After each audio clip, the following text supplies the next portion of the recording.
Hello, this is my source analysis, week 3. I am doing the screencast. So I'm going to start off with the article, An Annual Look at the Housing Affordability Changes in America's Working Households. And I apologize, I couldn't actually highlight anything because it would only let me select all, but I'll be using my mouse. So the housing landscape summarizes the severe housing cost burdens of low and moderate income working households. And it defines the term working households to households where members work a total of at least 20 hours a week on average and household income does not exceed 120% of the area median income. So I thought that it says that in 2013, 21.2% of working households were severely cost burdened, and that's 9.6 million households. That means that these households are spending a disproportionate share of income on housing that can lead to little for other necessities like food, healthcare, transportation, and childcare.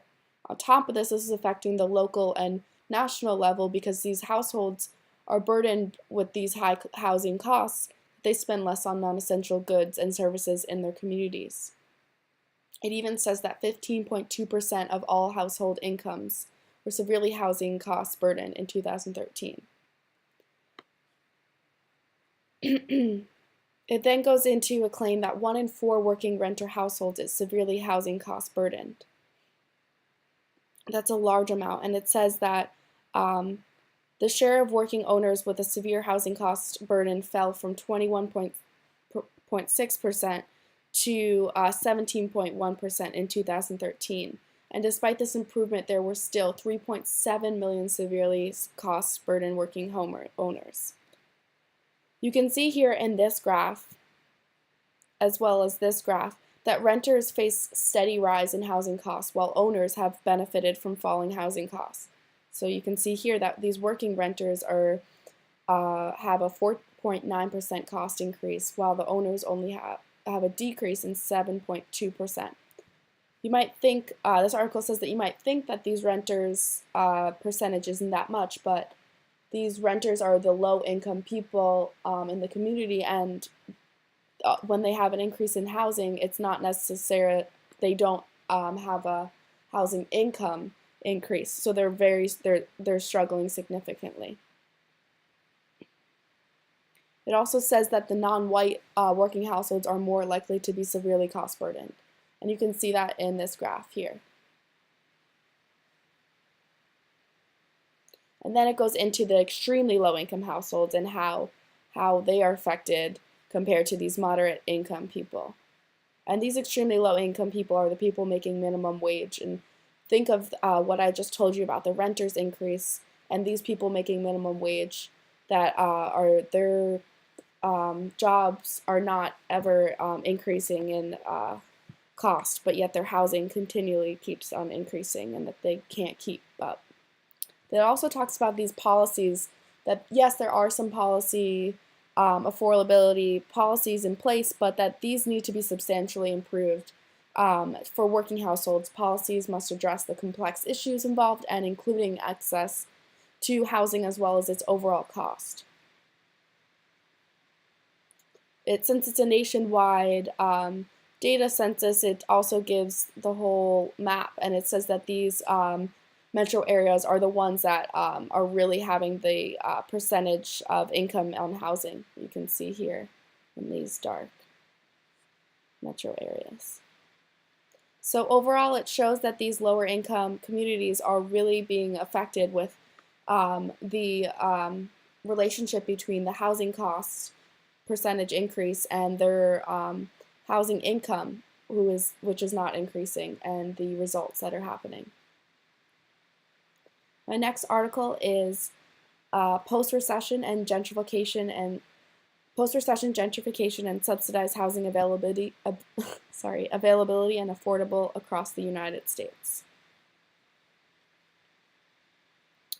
So in the abstract it says, facing reducing supplies, rising costs, and stagnant wages, many low-income residents are increasingly vulnerable to the changing housing demands of others.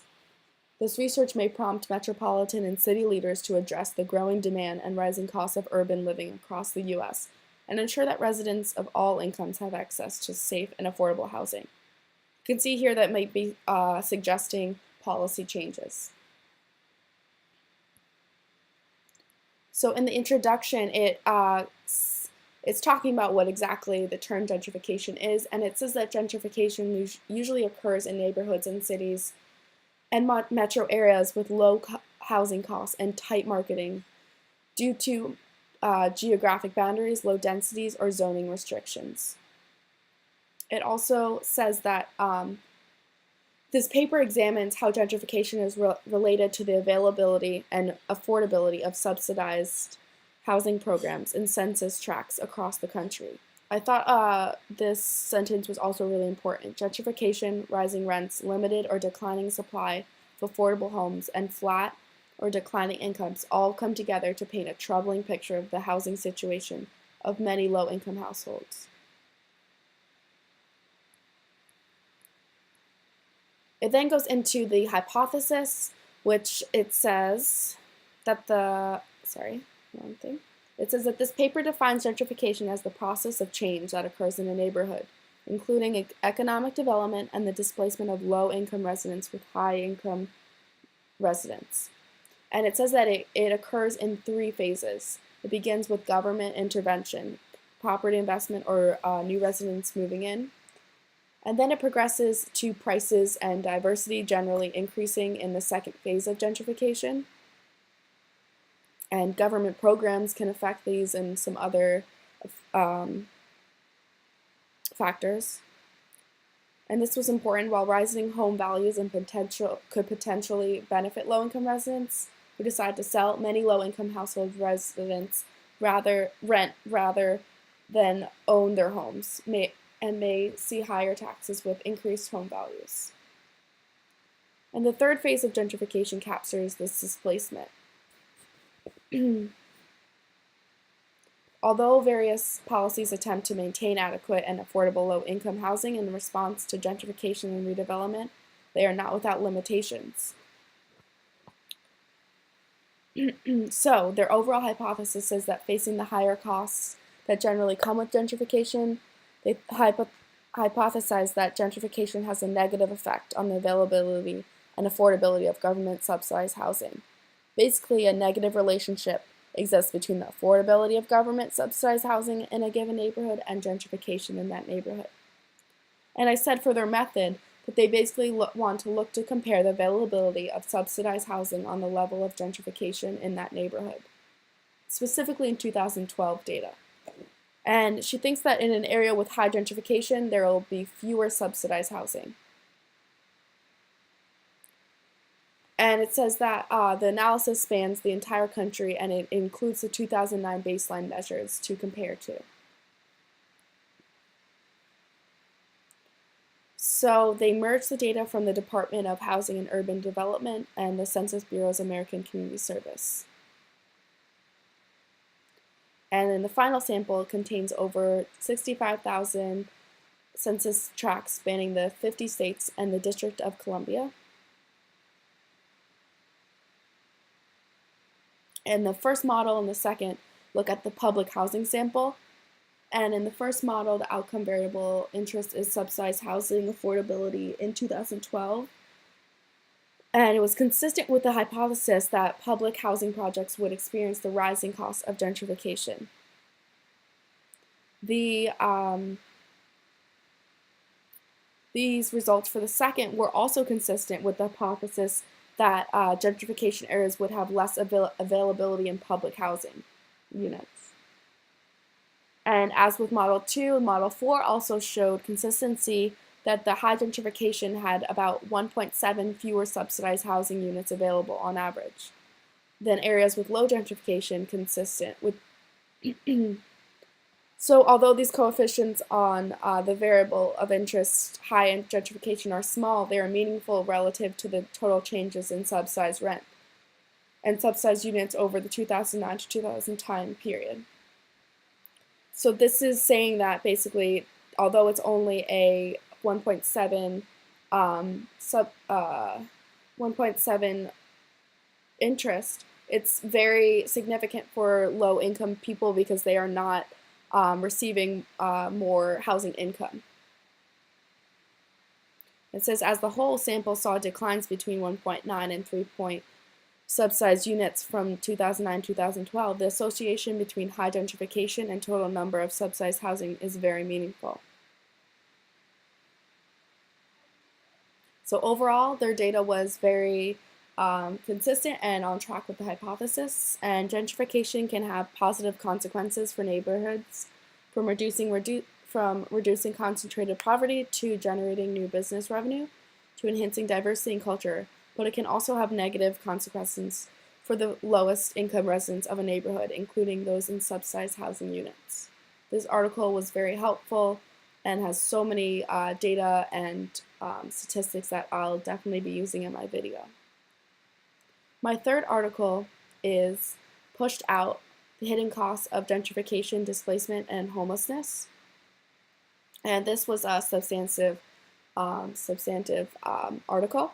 And it ultimately is asking questions, is gentrification merely a code word for displacement or poverty? But it also starts off with questions like, how does gentrification remake the social landscape? Does gentrification force low-income residents from their homes and communities? And it says that the study found that gentrification was well underway in all 5 neighborhoods in Upper Manhattan and in Brooklyn, and is linked to neighborhood change to a spike in homeless families applying for shelter in those areas. And it says that in these areas, to examine the relationship between neighborhood change and the displacement of the very poor from these homes and communities. To investigate this relationship, the report will examine the leading indicators of gentrification: the income, the educational attainment, the housing value, the rent, and racial change.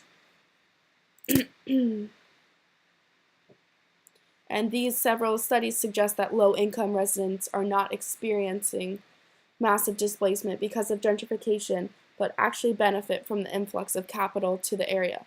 They neglect those individuals and families who are already precariously housed, who face eviction or reside doubled up with friends or relatives, and live on the brink of homelessness.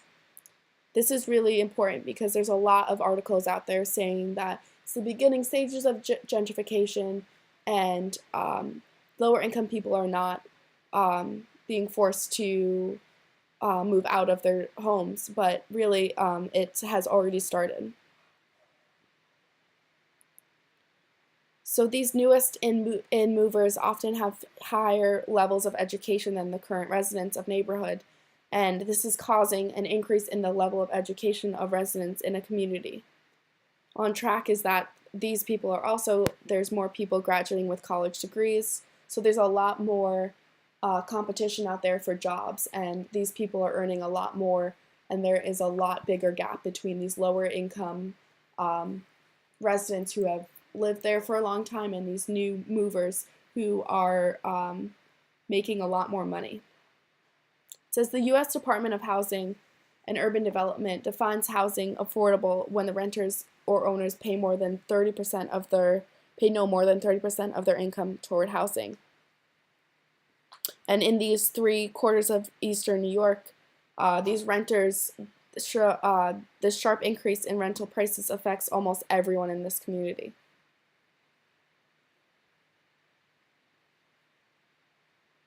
Here it's also showing the racial composition in these neighborhoods, and you can see there's a lot of non-white population, and it has changed from a large white population to non-white.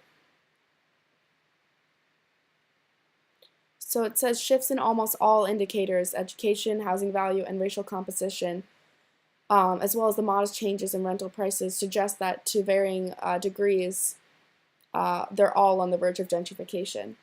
And then it relates this to saying that ultimately this kind of data can show whether a city or an area is going to be gentrified.